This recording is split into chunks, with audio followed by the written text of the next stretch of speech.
Hello, everybody. This is Cliff Tom, your American IELTS coach, and this is for my very good University IELTS students. This will be a quick overlay about some difficult sounds and tones. As we all know, every native language is trained differently because that's the name of the game, so to speak, because where you live or where you reside, you're inundated with certain tones, and that's what you grow up speaking and listening to. Let me move on to the next slide. So the IPA, the International Phonetic Alphabet, is key for English. Generally, it's accepted globally as the standard, so I always tell my students, especially Asian sounds, again, are quite different, and vice versa. For Western ears and minds to speak Asian languages appropriately and properly, it's quite difficult for us as well.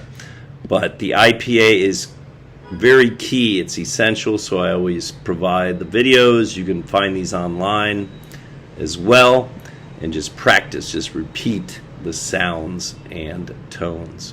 So moving forward, historically in Asian nations, this is a good website. So if you're on YouTube, just freeze it. Maybe you can copy and paste it or just type this into your browser.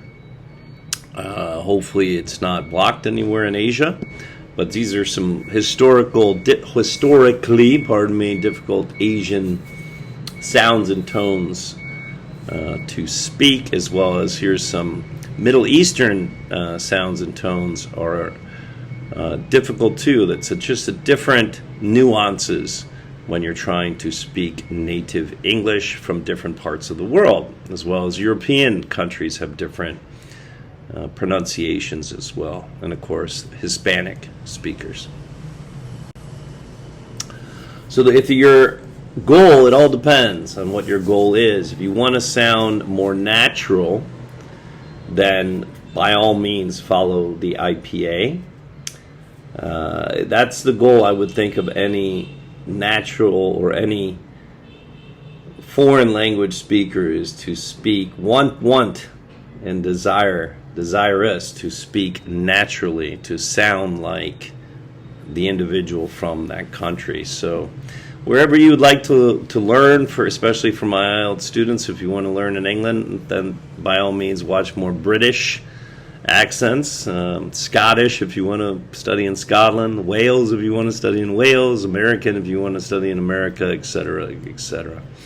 So again, this is just a rather short little overlay of language, and please subscribe down below to my channel. I try to upload at least maybe one new tidbit every term, and in summation, I did write on my LinkedIn, this is the link, but you can always find me on LinkedIn as well, and of course this YouTube channel. But the law of depreciation, when you're not from that country, and yet you teach it, and my hat's off and kudos to all those non-native language teachers. I have much admiration. My mother was a French teacher, but it depreciates, and especially if you're not teaching that in the country, it weakens the accent. So I wrote something on LinkedIn. But thank you very much, and this is my time coming up. Thanks.